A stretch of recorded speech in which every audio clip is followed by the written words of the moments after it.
Eu terei duas oportunidades de mensagens para falar a vocês aqui nesses dias. E o que eu quero fazer aqui é guiar vocês numa jornada bem breve, bem curta, em dois temas da teologia, a fim de que possamos compreender mais e melhor a respeito de nosso Deus, a fim de percebermos a grandeza do Deus a quem servimos e que possamos, através disso, descansar nele mais. Eu tenho tido, ao longo dos últimos anos, alguns desafios especiais e eu tenho buscado na Escritura Sagrada suporte. Muito do que eu tenho compartilhado aos irmãos na igreja, talvez vocês já perceberam isso, é algo daquilo que tem me alimentado, me sustentado. E eu quero, nessa manhã, fazer um pouco disso, mais uma vez. E por que eu estou trazendo isso aqui? Porque todos nós vivemos num mundo caído, num mundo de pecado, num mundo sob a influência do mal, num mundo que está amaldiçoado por Deus, num mundo que está destinado ao juízo. E nós passamos por situações aqui que trazem sofrimentos. Nós, como seres limitados que somos, vivemos uma realidade de incertezas, muitas vezes. E isso faz com que, muitas vezes, nós tenhamos uma inclinação à ausência da confiança. E isso é algo que um cristão não pode, sim, permitir que isso ocorra na sua vida, que isso seja normal na sua vida. E a gente tem remédio para isso. A palavra de Deus nos ensina a voltarmos para o Senhor e conhecê-lo mais profundamente, e então entregar a Ele os cuidados de nossa vida e renovarmos a nossa confiança e prosseguirmos adiante. Então, quero que a gente pense sobre duas doutrinas fundamentais da Escritura Sagrada que nos dão uma percepção da grandeza de nosso Deus e da nossa vida nas mãos dele, sobre os cuidados dele. Eu quero, antes de abrir aqui os textos que eu quero considerar nessa manhã, que vocês vejam comigo aqui dois vídeos breves aqui. Eu separei, o Alisson vai rolar eles ali. Dois cortezinhos de vídeos de um pássaro que tem se dito que é assim, bastante inteligente, é um corvo.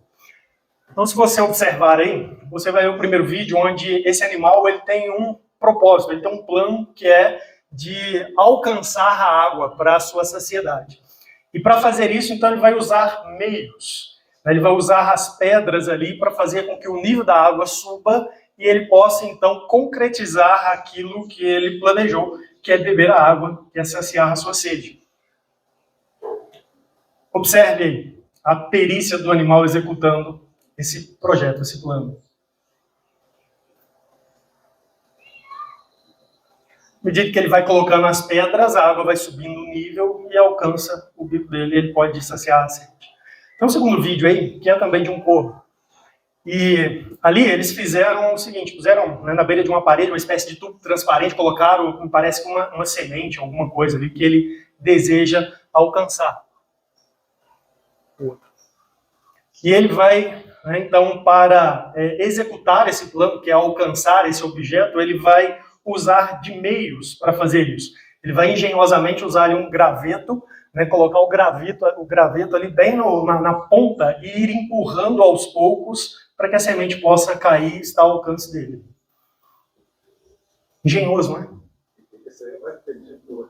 A gente vê esse negócio e a gente fica encantado. Porque, para nós, aqui é um claro testemunho, uma evidência de alguma inteligência, de um propósito e de uma capacidade de ação para realizar aquilo que foi intencionado. Isso, na teologia, a gente chama de plano, decreto e providência. São as duas coisas que nós vamos olhar nesses 2 dias aqui, nessas duas mensagens. Então é o seguinte, quando nós olhamos para a Bíblia diz, irmãos, que o governo de Deus no mundo, ele é controlado por um plano. Deus tem um plano, tem um projeto, ele determinou aquilo que vai acontecer para a sua própria glória, e ele então executa esse plano através da sua providência. Essas doutrinas, elas são doutrinas assim, bem fundamentais e bem importantes. Elas precisam, sim, estar na nossa vida cristã como uma espécie de moldura. Nós precisamos viver dentro dessas realidades aqui que a palavra de Deus nos apresenta sobre o decreto de Deus, sobre a providência de Deus. Elas precisam servir também como espécie de válvulas para o ser humano. Você sabe que válvula é um mecanismo que é desenvolvido para que você controle determinada coisa. Por exemplo, você pode ter um registro que é uma válvula para a água, para você controlar o fluxo de água, a vazão de água.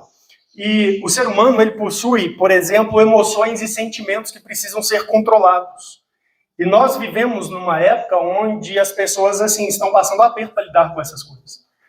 E a maneira bíblica ideal de você controlar essas emoções, esses sentimentos, é através da percepção da nossa realidade nas mãos de Deus, nos cuidados de Deus e nos planos do Senhor. E a gente precisa, então, para isso, aprender, entender e crer nessas duas obras de Deus, o seu decreto e a sua providência. Observe comigo aí, o primeiro texto que eu quero que você acompanhe comigo é esse texto de Deuteronômio 32 e 4. Aqui, Moisés fala assim a respeito de nosso Deus. Eis a rocha, suas obras são perfeitas, todos os seus caminhos são juízo, Deus é fidelidade, nele não há injustiça, é justo e reto. São palavras assim, que eu poderia pregar só sobre isso aqui, né? Eu pensei nisso pelo menos 2 vezes. Moisés está falando aqui de nosso Deus, e ele vai dizer aqui que Deus é rocha, e eu quero pensar nisso hoje, mas observe, ele fala a respeito de Deus que ele tem obras perfeitas. Nós fazemos parte da obra dele. A obra dele é perfeita. A nossa vida está dentro desse plano, dessa realização que é perfeita. O texto fala aí que Deus é fidelidade, nele não há injustiça. Nós não precisamos, assim, viver atemorizados nesse mundo. Será que eu estou sendo, assim, alvo de injustiça, de um complô do universo, uma conspiração enorme, etc. Não. É Deus quem controla todas as coisas, é Deus quem tem um plano, é Deus quem dirige todas as coisas, e não há injustiça nele, ele é justo e reto. Então a gente pode descansar, Deus. E é por isso que Moisés vai dizer assim, eis a rocha, Deus é uma rocha. A ideia aqui é de que ele é um fundamento sólido. E este é o fundamento que a palavra de Deus, ao longo de toda a história, de todo o plano da redenção, conclama o povo de Deus a construir, a edificar. Deus, ele é uma rocha, ele é um fundamento sólido. Vamos conhecê-lo e vamos viver as nossas vidas diante dele, sobre seus mandamentos, à luz do conhecimento dele, à luz da comunhão que nós desfrutamos com ele, pela experiência da salvação que nós recebemos dele através de Jesus Cristo. Ele é rocha, ele é fundamento sólido. De modo que o empreendimento de todo servo e serva de Deus deveria ser, ao longo de sua vida, dedicar-se profunda e constantemente em conhecer a Deus, em alcançar maior conhecimento de Deus, porque Deus é a rocha. E fora dele não há, de fato, assim, uma estrutura sólida sobre a qual nós podemos assim, edificar nossa vida e conduzir nossa vida. Nesse mesmo livro de Deuteronômio, no verso 30 desse capítulo, nós encontramos aqui assim: como poderiam um só perseguir 1000 e 2 fazerem fugir 10.000, se a rocha lhos não vendera e o Senhor lhos não entregara? Porque a rocha deles não é como a nossa rocha e os próprios inimigos o atestam. Observe que nesse versículo aqui, nesses 2 versículos, existem esses 2 nomes, esses 2 termos, rocha e rocha. No versículo 31, existe rocha em letra minúscula e rocha em letra maiúscula. Rocha em letra minúscula é o fundamento dos outros povos, daqueles povos que não conheceram a Deus de verdade. E ele está dizendo aí, a rocha deles não é como a nossa rocha, em letra maiúscula, ou seja, o nosso Deus, ele é um fundamento suficiente, é de verdade. Os demais, não. As demais percepções a respeito da vida humana, a respeito da realidade da vida humana aqui nesse mundo, elas não são suficientes. Elas são como palha. Você não pode ancorar de maneira satisfatória e segura a sua vida em quaisquer outras realidades e propostas, ideias e divindades que não seja o Deus Criador, o Deus real que existe, que nos salvou em Jesus Cristo. Então, o caminho óbvio para todo ser humano, mas de modo mais especial para aqueles para quem Deus já se revelou na sua palavra, no Evangelho por Jesus Cristo, é buscá-lo, é ampliar esse conhecimento a respeito dele constantemente, para que nós tenhamos assim um sólido fundamento para viver a nossa vida e viver as realidades que Deus colocou para nós aqui nesse mundo, pelas quais ele está nos conduzindo. muitas vezes lutas, tribulações, angústias, dissabores, mas nós temos uma rocha sobre a qual edificar a nossa vida. Nós precisamos, então, conhecer isso. Então, vamos olhar algumas coisas na Escritura, e hoje eu quero que a gente trate, então, do decreto de Deus. Quero apontar vocês aqui, analisar vários textos da Escritura, e, através disso, que nós possamos perceber a grandeza de nosso Deus e a realidade que nós não estamos entregues ao caos, à aleatoriedade. Nossa vida está segura dentro de um projeto divino. Então, olha comigo aí, livro de Isaías, nós vamos encontrar aqui uma declaração na Escritura das muitas que a Bíblia apresenta, demonstrando o fato de que Deus, o Criador, ele tem um plano. E a Bíblia vai chamar isso, usa termos diferentes para se referir a isso.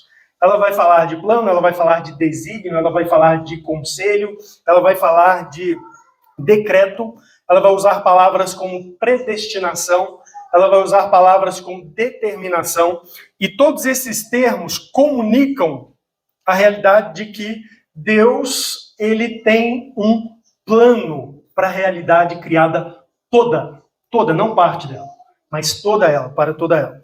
Então, olha só, Isaías 14, nós lemos aí assim: jurou o Senhor dos Exércitos, dizendo, como pensei, assim sucederá, e como determinei, assim se efetuará.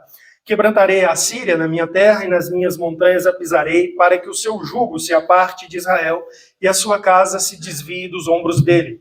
Este é o desígnio que se formou, concernente a toda a terra, e esta é a mão que está estendida sobre todas as nações, porque o Senhor dos Exércitos o determinou.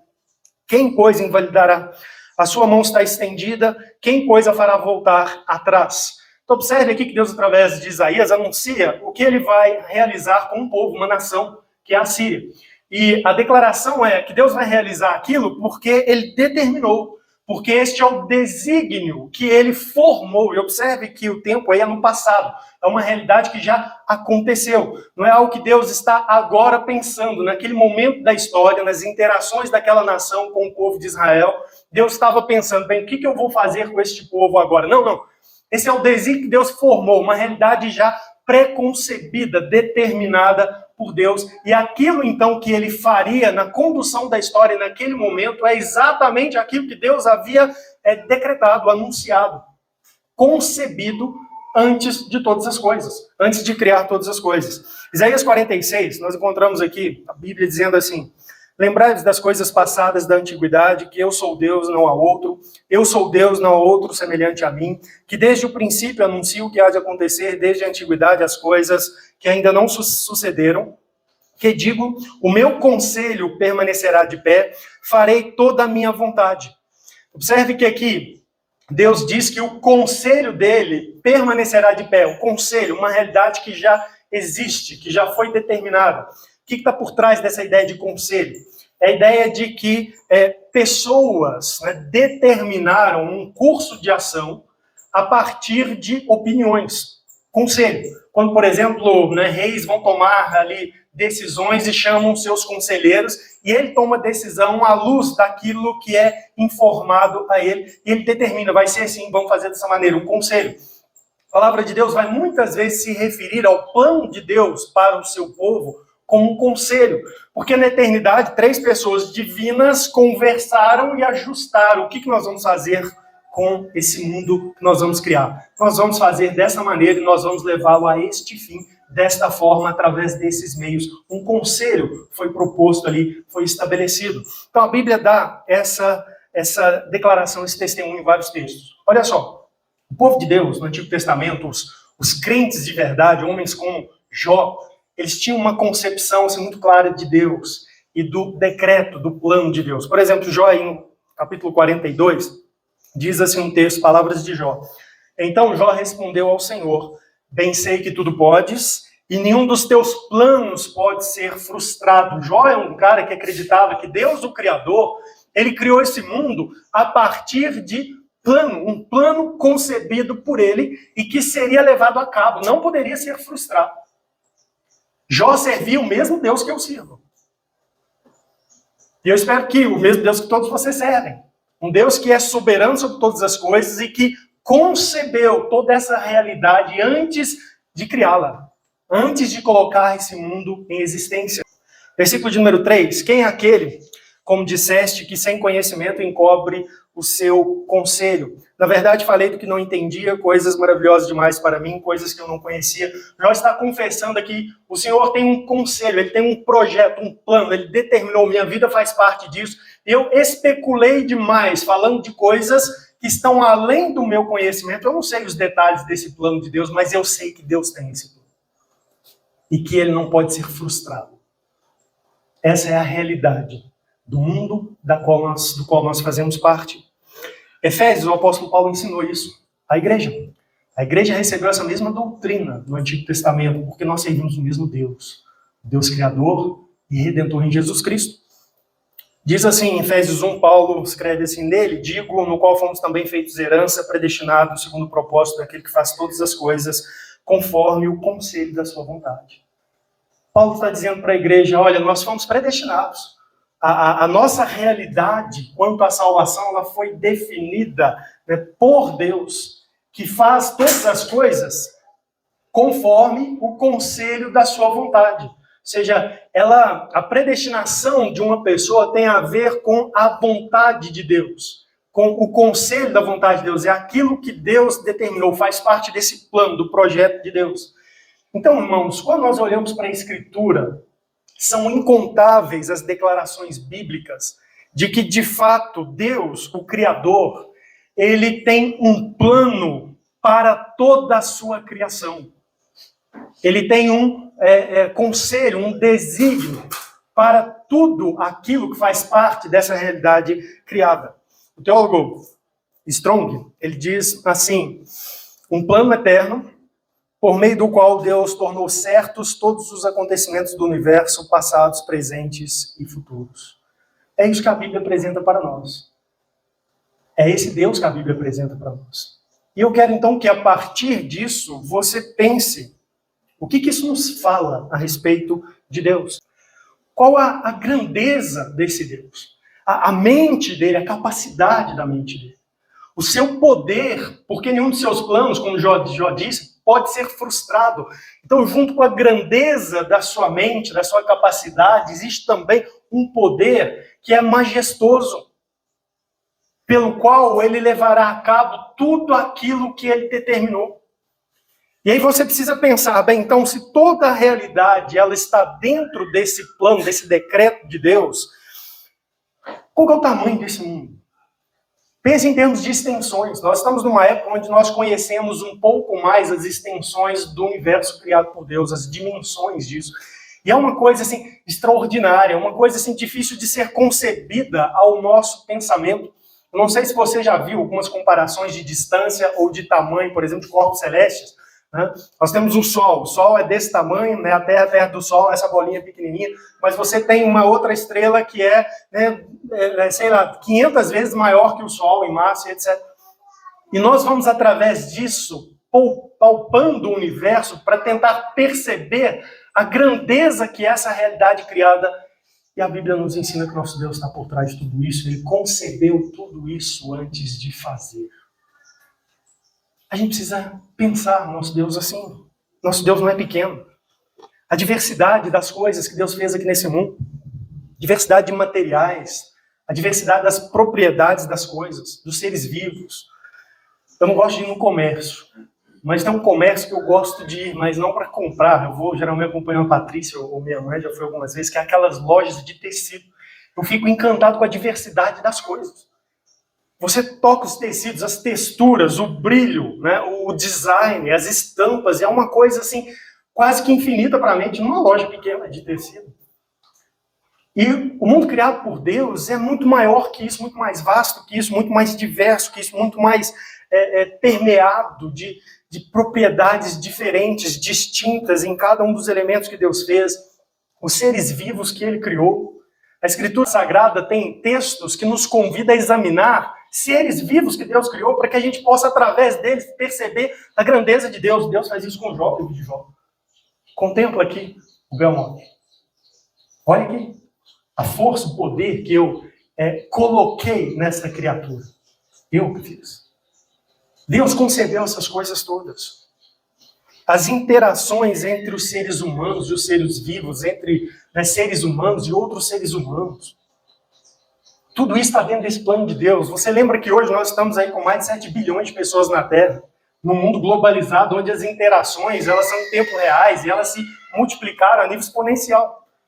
100 anos atrás, você interagia assim, com um grupo de pessoas da sua cidade, quando você fazia viagem, alguém ali de longe, ou um ou outro que você conseguia ligar. Põe a ficha no orelhão e ligava. Agora, sim, nós fazemos interações com seres humanos do mundo inteiro, o tempo todo. E tudo isso está no decreto de Deus. Ele vislumbrou tudo isso e decretou todos esses elementos, essas interações todas. Tudo isso.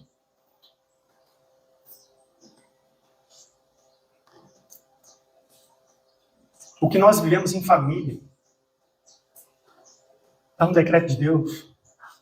O que nós vivemos como igreja, as interações que nós estamos vivendo aqui, nestes dias aqui no acampamento, e mais segunda e terça, você percebe? E isso consegue te dar uma percepção da grandeza de Deus e te dar assim, um senso de propósito, uma segurança. Deus não está tentando adivinhar o que ele precisa fazer agora para que as coisas vão bem, para que amanhã seja um dia bacana, como é que ele conduz hoje. Ele próprio determinou todas essas coisas. Faz parte do seu conselho, do seu decreto. Os eventos, as circunstâncias, tudo isso foi premeditado, conhecido e estabelecido por Deus, nosso Criador. Se um plano simples e uma ação simples, como a do passarinho que nós vimos ali, encanta as pessoas, você devia ficar assim, deslumbrado diante de Deus.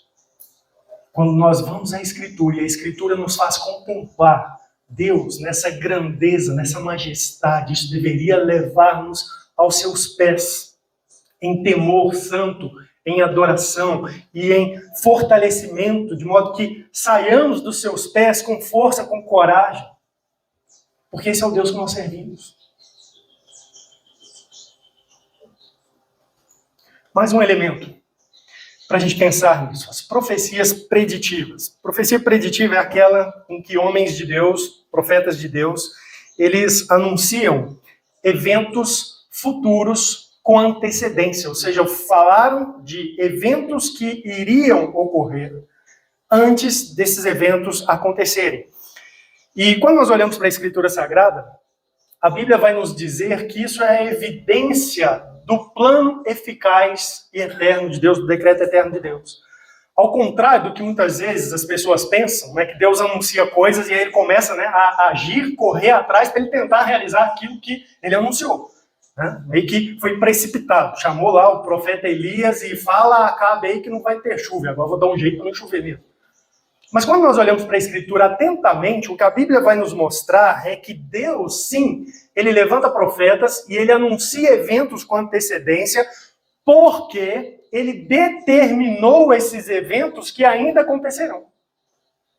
Esses eventos já estão no seu desígnio, já fazem parte do seu plano. E é por isso que ele os anuncia. Isaías 46, eu vou ler aqui com vocês, olha só o versículo 9 e o 10. Lembrades das coisas passadas da antiguidade, que eu sou Deus e não há outro, eu sou Deus e não há outro semelhante a mim, que desde o princípio anuncio o que há de acontecer e desde a antiguidade as coisas que ainda não aconteceram. Que digo, o meu conselho permanecerá de pé, farei toda a minha vontade. Observe aqui que Deus está dizendo o seguinte, não existe um Deus como eu. Porque eu sou aquele que é capaz de levantar um Isaías da vida e por meio dele anunciar eventos de 300 anos para frente, por nome de pessoas.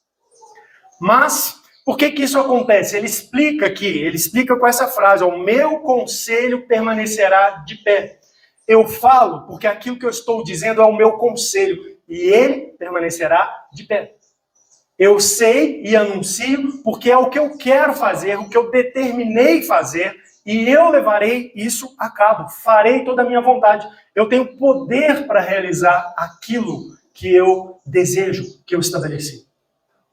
Então, quando nós olhamos, irmãos, para as profecias preditivas na Bíblia, você precisa perceber através dela também que elas testemunham a grandeza do nosso Deus, testemunham o seu decreto. Por exemplo, o Senhor Jesus Cristo, poucas horas antes de ser preso, ele saiu do templo em Jerusalém, numa época em que o templo ainda estava em obras. E os discípulos o acompanhando estavam maravilhados, porque, de fato, historicamente, o testemunho é que a construção do templo de Herodes estava ficando assim, muito suntuosa, muito bela. E Jesus diz para eles assim: não se encantem com isso, não ficará pedra sobre pedra que não seja derribada aqui. E ele vai mais adiante no texto, desenvolvendo o diálogo. Marcos registra aqui o testemunho de Pedro, Marcos 13. Ele vai desenvolvendo um diálogo com eles e ele vai, de maneira ousada, dizer assim: não passará esta geração sem que tudo isso aconteça. Ou seja, as pessoas que estão vivendo hoje, nesta época o templo ainda está sendo construído, sendo edificado, eles verão isso tudo cair e ruir, pedra sobre pedra não ficará. O que de fato aconteceu naquela geração.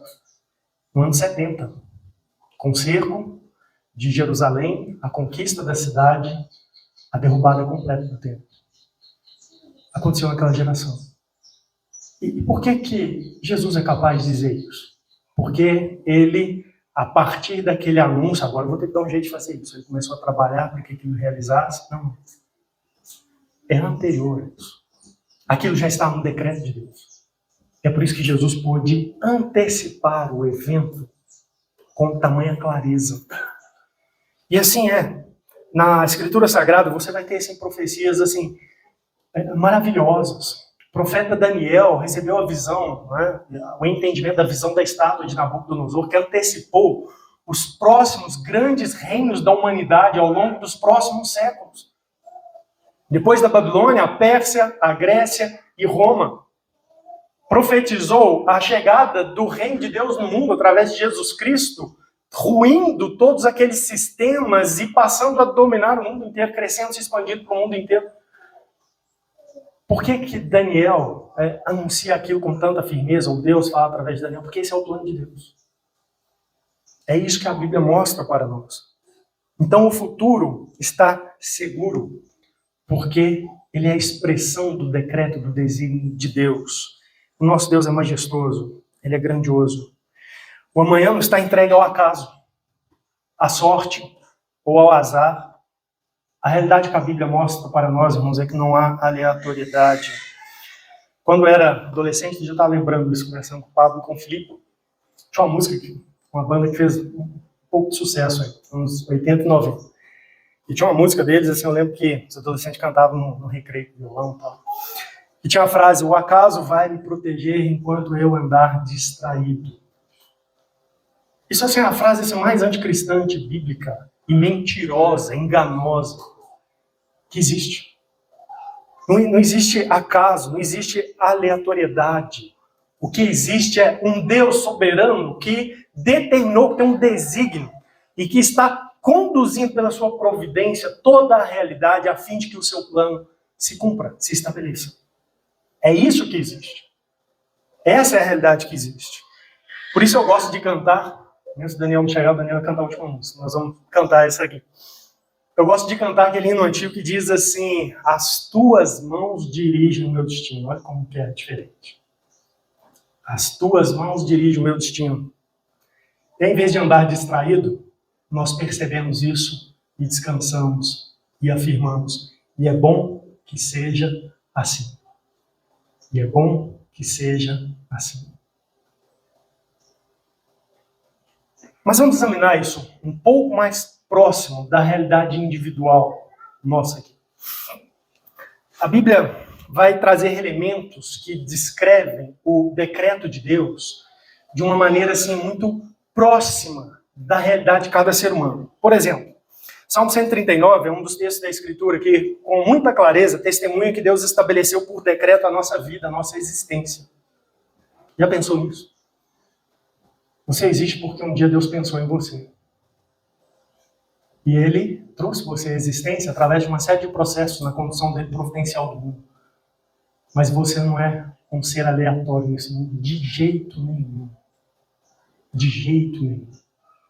Essa é uma verdade bíblica que o mundo, nossa, está carente. As pessoas estão, assim, carentes de propósito, de importância e significado, porque perderam isso. A ideia do naturalismo é que você está aí por simplesmente uma união de processos naturais, etc. Mas Salmo 139 diz assim: os teus olhos, falando sobre Deus, me viram a substância ainda informe, no teu livro foram escritos todos os meus dias, cada um deles escrito e determinado, quando nenhum deles havia ainda.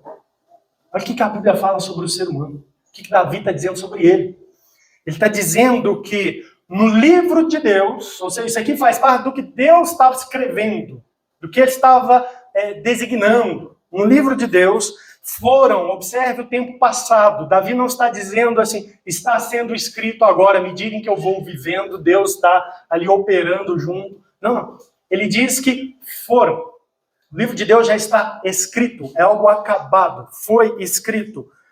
Todos os meus dias, observe aí, todos, não é alguns, não é os momentos bons da sua vida, não é o tempo que você vai estar aqui no acampamento apenas, mas todos.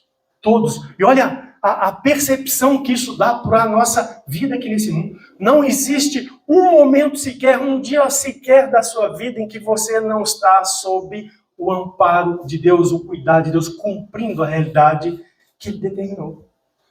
Todos os dias.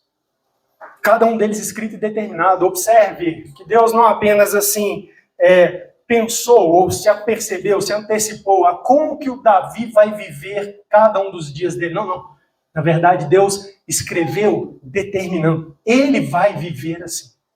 Deus não estava apenas fazendo um registro, uma narrativa da antecipação da vida de Davi, mas Deus estava determinando como seriam os dias da vida de Davi. É isso que a Escritura apresenta para nós. E isso deve nos levar, assim, a, mais uma vez, perceber a grandeza do Deus a quem servimos. O versículo 17 aí do Salmo, ele diz assim, que preciosos para mim, ó Deus, são os teus pensamentos. A reação dele a isso é, Senhor, que coisa grandiosa, como que pensar isso sobre você é algo precioso, maravilhoso. O texto diz, e como é grande a soma deles. Como que nosso Deus, ele é um Deus assim tremendo, gigante. E é essa percepção, irmãos, que nós temos que ter. Isso tem que fazer parte da nossa vida cristã.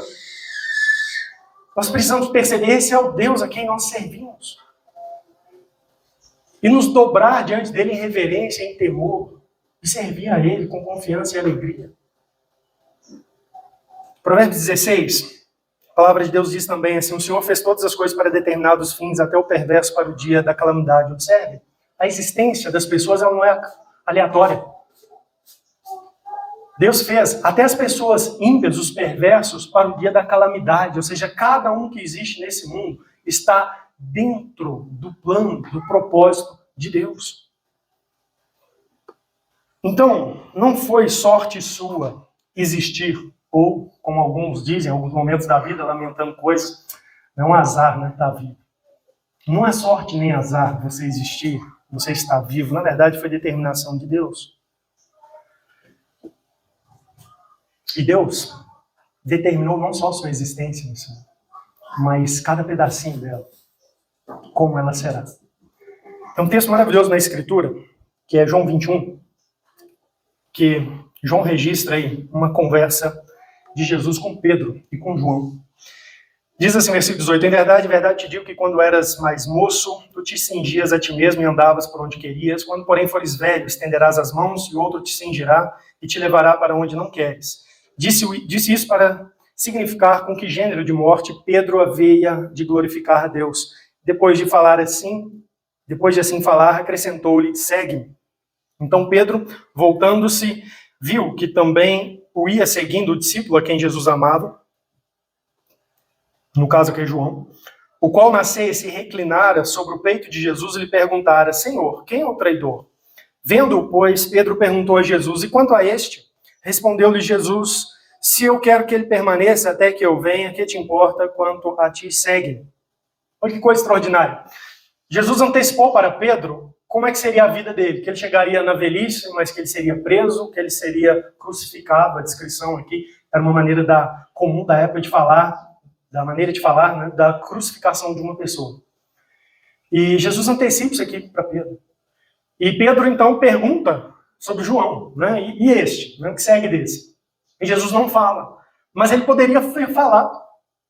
Porque ele determinou a vida de João também, não só a de Pedro. Ele estabeleceu no seu plano como Pedro serviria, mas também como João serviria. Ele estabeleceu no seu plano por quantos anos João serviria, assim por quantos anos Pedro serviria. Ele estabeleceu no seu plano o tipo de morte com o qual Pedro ia glorificar a Jesus Cristo, ao Evangelho de Jesus Cristo. E da mesma maneira, ele estabeleceu a respeito de João. E você já pensou, eu fico pensando nisso, que Deus poderia falar de cada um de nós aqui? Ele não quis falar, como não quis falar ali a respeito de João, mas ele poderia falar para aqueles aqui que ainda são solteiros, quando você vai casar, onde você vai morar, quando você vai ter filhos, se vai ter filhos, quantos filhos vão ser, quanto tempo ele estará aos cuidados de você, aos seus cuidados, aonde você vai trabalhar, por quais lugares você vai trabalhar, quando que você vai tomar coragem para servir a ele de maneira assim mais aberta, mais entregue, vai assumir responsabilidade, vai testemunhar o evangelho, vai falar para outras pessoas, vai ajudar na igreja. Quando que vai acontecer essa mudança na sua vida de chave importante, onde você vai se dedicar mais profundamente? Ele poderia falar, antecipar isso de cada um de nós aqui. Ele poderia dizer, como ele disse de Pedro, quando que cada um de nós irá morrer, como será essa morte? Como nós vamos glorificá-lo através da morte, se nós vamos morrer, se Jesus Cristo não voltar antes. Ele poderia falar isso porque ele tem a nossa vida nas mãos, porque ele escreveu num livro e ele determinou todos os nossos dias.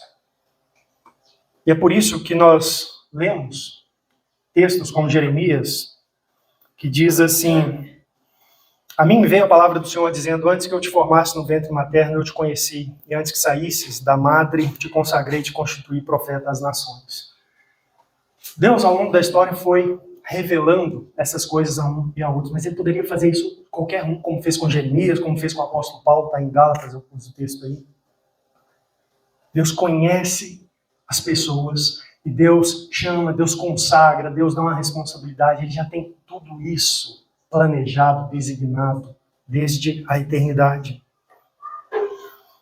Isso é um negócio assim, extraordinário, extraordinário. A nossa existência, para ela ocorrer, quando nós estudamos as causas naturais envolvidas, e então você percebe que tudo isso está no decreto de Deus, é uma coisa extraordinária. Para que você existisse, que é um projeto de Deus, apenas 2 células poderiam juntar-se e combinar para dar a você. Qualquer outra célula combinando com uma das que se juntaram e daria outro ser, daria outra pessoa. Você já pensou nisso? Você já pensou na reprodução humana? Quando que a mulher libera o óvulo naquele ano? Qual o óvulo que é o fecundado, a ordem? Tudo isso está dentro desse decreto, desse plano de Deus, para que você, cada ser humano que existe, tenha vindo à existência. A mente de Deus, ela percorreu tudo isso, estabeleceu tudo isso. E é maravilhoso a gente pensar nisso. Um dia eu estava compartilhando com a Patrícia. Lá em casa, minha mãe tinha um projeto de família, era meu pai de 3 filhos.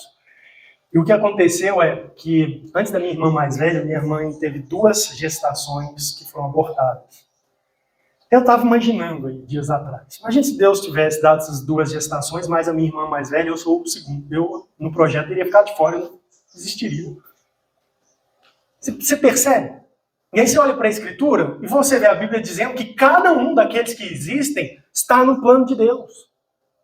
Então todas essas coisas, elas foram conduzidas de modo a que a realidade que Deus contemplou, estabeleceu, viesse a existir. Nosso Deus, ele é assim, grandioso, irmãos. Mas não só a sua existência, mas até o lugar e o tempo que você veio ao mundo a existir. Em Atos 17, o apóstolo Paulo pregando, anunciava isso para as pessoas sobre Deus. Esse é o Deus que Paulo pregava, esse Deus grandioso. Ele disse assim, de um só fez toda a raça humana. Deus é o Criador de todos. A partir de Adão, o seu decreto, ele estabeleceu assim, todos seriam gerados a partir daquele homem. De um só, inclusive a sua esposa, ela, gerada dele mesmo, por milagre divino. Havendo fixado os tempos previamente estabelecidos e os limites da sua habitação. Olha que coisa extraordinária isso. Deus criou todos todos provêm de Deus, seu ato criador, mas não é somente isso. Ele criou e os seres humanos vão reproduzindo e a coisa vai acontecendo aleatoriamente. Não, não. Deus, inclusive, fixou o tempo e o lugar da habitação, os limites da habitação. Aí quando você entende aqui, você percebe o quão importante é esse negócio de raiz. As pessoas, né, nascem num lugar, elas vão para outro, mas elas ficam lembrando daquele lugar a vida toda. Aí muitos vivem uma vida fora, mas querem retornar para aquele lugar. Porque aquilo ali é um negócio muito importante. E está no decreto de Deus, é o cumprimento do decreto de Deus. E você vê isso na Bíblia o tempo todo, Deus faz isso de fato.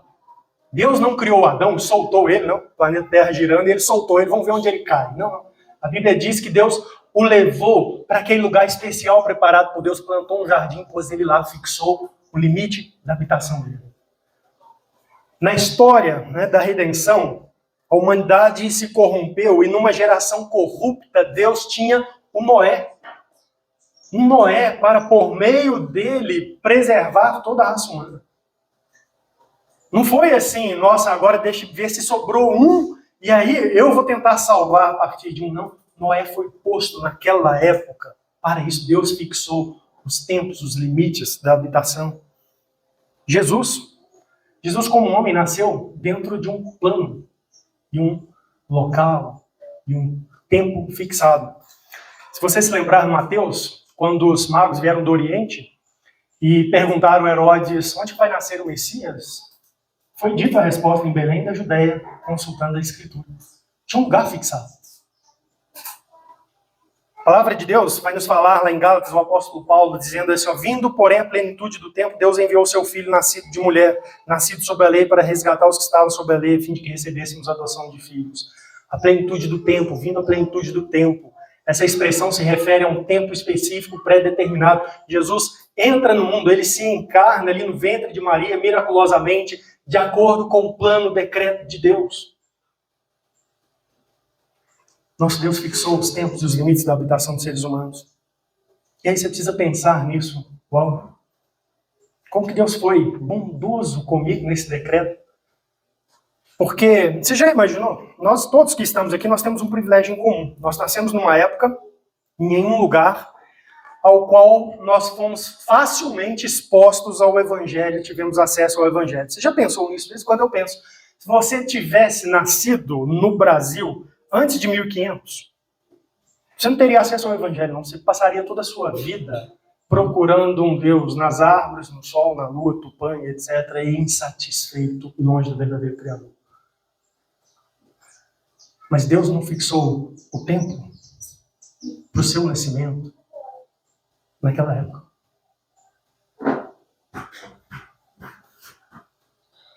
Você já pensou na rede de pessoas anteriores e os lugares em que elas nasceram, para onde elas mudaram, com quem casaram, os filhos que tiveram, os que perderam, para que você estivesse aqui? Eu estava pensando nisso, a Patrícia estava fazendo uma pesquisa genealógica da minha família. E ela descobriu lá mais informações, já tinha um acesso breve a isso, mas ela descobriu mais informações, por exemplo, que de algum modo eu sou parente de Tiradentes. Depois que eu melhorar a mão, posso dar um autógrafo para vocês. Tá? Se quiser, eu tiro uma foto assim, bem garboso. E a gente faz no dia 21 de abril. Ficar melhor ainda. O que acontece? Voltando a partir de um ancestral meu aí, denominado Chicão, comum, algumas gerações, a gente vai chegar numa senhora que é irmã de Tiradentes. Então, se ela é irmã de Tiradentes, essa linha, né, é a linha dos sobrinhos dele, né, o pessoal que nasce lá é sobrinho dele. Então, eu lembrei de um episódio do Chapolin, em que o rapaz está procurando, não lembro se eram os restos mortais, da sua tataravó. Então, talvez eu seja um sobrinho. Mas o ponto é uma infinidade de pessoas. A gente estava somando tudo que tem para trás aí. São milhares de pessoas para que chegasse a mim. E tudo isso está no plano de Deus, cada uma dessas pessoas. Olha que coisa impressionante, que Deus impressionante. Tudo isso está decretado, escrito no seu livro. Nada disso é aleatório. Você precisa pensar nisso. Você devia olhar para essas coisas e ser capaz de levantar os olhos e falar assim, Uau! Que Deus é esse? Que ser extraordinário é esse? Isso afasta temores. Afasta temores. Quando a gente tem um filho, né, primeira gestação para a gravidez, a gente, né, luta lá no cantinho assim, do coração, aquele cantinho assim, que ainda precisa ser convertido melhor, com uns pensamentos assim, humanos, caídos, mas bobocas. Bobocas. Olha só. Será que eu vou morrer antes do meu filho crescer? É que pensamento mais boboca. Porque eu estou na mão de Deus e o meu filho também. É um plano de Deus. E mesmo que eu morra nesse plano, Deus tem cuidados para as gerações futuras e a coisa vai andando. Então percebe como que essas coisas elas são importantes e elas de fato servem assim, de um registro. Quando você começa a entender e pensar isso, você fecha o registro e aí aquelas emoções, né, distorcidas, que estão mal canalizadas e começam a te afetar e te perturbar, elas são bloqueadas. E aí você ganha coragem, firmeza, rumo, senso de propósito, senso de segurança. Vai adiante. E assim nosso Deus é assim. Eu estava pensando no grupo de organização deste evento aqui. Né? Ficou paralisado, né, Pablo? Até dezembro a gente estava achando lugar, não estava achando lugar, aí achou aqui, aí começou a movimentar, né? Esse ano mais pessoas participaram, se envolveram, um monte de coisa. E eu estava pensando, tudo isso está no plano de Deus. Percebe?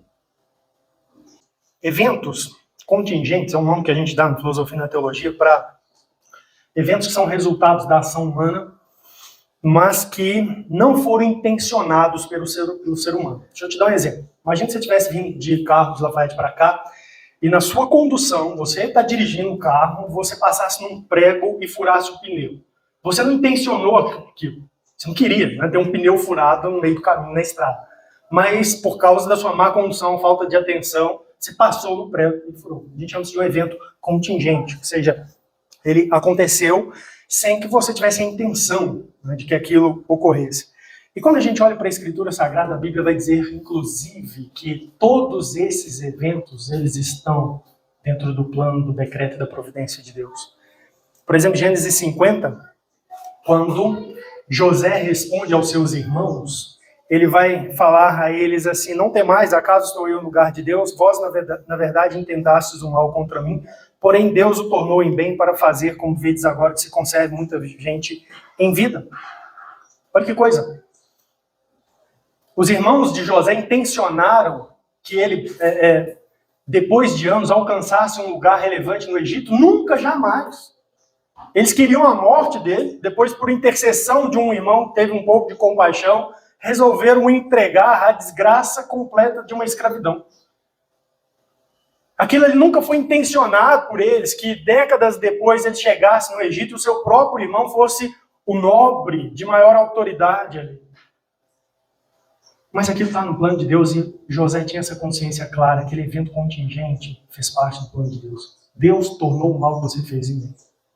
Essa era a vontade dele. Então a gente precisa pensar nessas coisas. Existem realidades que nos amedrontam, mas a gente precisa levá-las à palavra de Deus e examiná-las à luz daquilo que a palavra de Deus nos mostra. Por exemplo, vou me correr aqui com algumas coisas. O clima. As pessoas estão aí no último século e meio sempre ficando alarmados, né, com o desequilíbrio da natureza e etc. A palavra de Deus diz em Gênesis assim: quando durar a terra não deixará de haver sementeira e ceifa, frio, calor, verão, inverno, dia e noite. A palavra de Deus confronta isso completamente, diz assim: Deus tem um plano para esse mundo aqui, para o ser humano nele. Enquanto durar a terra, essas coisas vão acontecer. É claro que haverá mudanças, alterações nos ciclos, etc., mas não deixarão de acontecer. Isso não deixará de ter até o dia que a terra não existir mais, que Deus tirar de existência.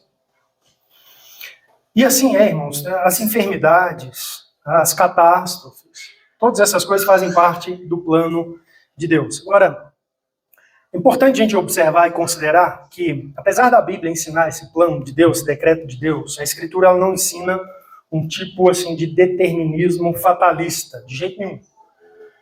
Esse ensino da Escritura ele não pode ser usado como uma justificativa para as pessoas dizerem assim: então se Deus tem um plano, então nada importa, o que tiver de ser, será. Né?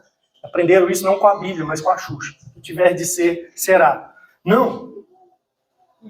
A Bíblia vai nos mostrar claramente que Deus, ele tem um plano para a realidade. No entanto, no seu decreto a respeito da realidade, ele também decretou a existência de agentes morais livres. Seres humanos, eu e você. Agentes morais livres, pessoas que escolherão, que tomarão decisões e cujas decisões recairão sobre elas próprias. Terão responsabilidade, terão consequências. O tempo todo a Bíblia mostra isso. Por exemplo, em Atos 2, versículo de número 23, a Bíblia diz assim: sendo este, falando sobre Jesus, entregue pelo determinado desígnio e presciência de Deus, vós o matastes crucificando por mão de iníquos. Vós o matastes crucificando por mão de iníquos. A entrega de Jesus e a crucificação de Jesus era o plano de Deus. Deus decretou isso desde a eternidade, a redenção de um povo após a queda, através de seu Filho, Jesus Cristo. No entanto, a palavra de Deus não diz assim, já que Deus decretou isso, as pessoas que fizeram isso não têm responsabilidade. Não, a Bíblia coloca a responsabilidade nelas. Vós o matastes. Vocês prestarão conta disso. Porque Deus, no seu plano, no seu decreto, ele estabeleceu que os agentes morais, que somos nós aqui, nós seríamos livres, teríamos liberdade. Aquilo que a gente faz importa, tem consequências. 1 Samuel, tem um texto aí onde Samuel dá uma palavra a Saul. Olha que coisa interessante. Diz assim: então Samuel disse a Saul: você cometeu uma loucura, não guardando o mandamento que o Senhor, seu Deus, lhe ordenou, pois o Senhor teria confirmado para sempre o seu reinado sobre Israel. Olha que coisa. Deus disse a Saul assim: Saul, se você tivesse feito direito, você teria sido confirmado o seu reinado sobre Israel, ou seja, teria consequências. E a consequência seria de que você e a sua casa seriam os descendentes. Mas no plano de Deus não era Davi? Era. Mas a ação de Saul, ela é completamente responsável, de modo que se ele tivesse feito diferente, Deus, teria confirmado de maneira diferente Israel, sob a direção dele e da sua família. Então a Bíblia mostra isso para nós o tempo todo. Deus decreta, mas ele decreta seres livres. E a consumação do seu decreto, então, exige um conhecimento absurdo de tudo que cada pessoa vai fazer, realizar aqui nesse mundo, para que o plano de Deus seja cumprido, realizado como ele decretou. E a gente precisa pensar nisso. Isso também é testemunho para a grandeza de Deus. Deus sabe exatamente como que as pessoas agem no contexto, na circunstância que elas estão, como que aquilo combina com a realização daquilo que ele decretou. Ele decreta todos os eventos e toda a realidade, mas ele participa nesse decreto da ação de cada um de nós. A gente vê isso na Escritura. A Bíblia demonstra isso de maneira impressionante, várias coisas, mas deixe-me citar algumas aqui. Por exemplo, Deus estabeleceu a ação do diabo nesse mundo a fim de que cumprisse o seu plano para esse mundo, como, por exemplo, na vida de Adão, a queda, na vida de Judas, a traição, na vida de Jesus. O diabo agiu livremente, é responsável por isso, toda sua influência, tudo aquilo que ele fez. No entanto, ele está cumprindo um decreto de Deus também. Quando nós olhamos para a Bíblia mostra coisas assim impressionantes, como, por exemplo, o uso de animais, que Deus ordena isso para que o seu plano cumpra-se. A Bíblia conta, por exemplo, da batalha de Davi com Golias. E se você observou bem no texto, Davi vai encorajado para aquela batalha, com base numa experiência anterior, que foi, ele lutou contra um leão e um urso, e Deus o guardou. E a partir daquilo ali, ele está pronto a enfrentar Golias, confiado no Senhor. E a Bíblia vai mostrando isso. No texto de Juízes, eu não vou ler por causa do tempo, mas a Bíblia mostra assim, como que essas questões de família são importantes. Sansão, dos juízes de Israel, teve a sua mulher entregue pelo seu sogro e sua sogra a outro homem para ser marido. E aquilo desencadeou uma série de ações de Sansão contra os filisteus. Eu estava pensando nisso, como é que as questões da família estão envolvidas no decreto de Deus com as ações livres das pessoas. Então tudo isso aponta para a grandeza de Deus, do seu decreto, mas não tira, né, das pessoas a responsabilidade de suas ações. E a gente precisa internalizar essas coisas. Fazer como Moisés disse: eis a rocha, suas obras são perfeitas, todos seus caminhos são juízos, Deus é fidelidade, nele não há injustiça, ele é justo e reto. A gente precisa perceber nosso Deus é uma rocha para nós. E vivermos a partir disso. Essas doutrinas, portanto, o decreto de Deus, a providência, elas são uma moldura para a vida cristã. Elas servem de válvula para dar vazão correta às nossas realidades humanas, experienciais, emocionais.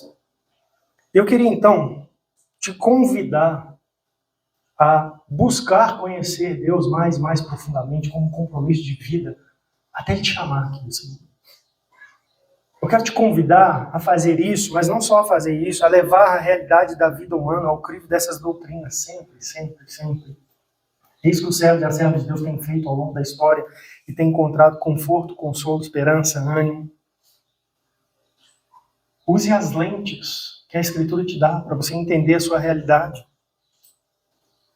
O cristão que faz isso, que examina suas tragédias à luz do ensino da Escritura, da revelação do nosso Deus, da sua grandeza, da sua majestade, dos seus decretos, do seu propósito de glorificar o seu nome, ele consegue ter consolo, conforto e ânimo. Consegue.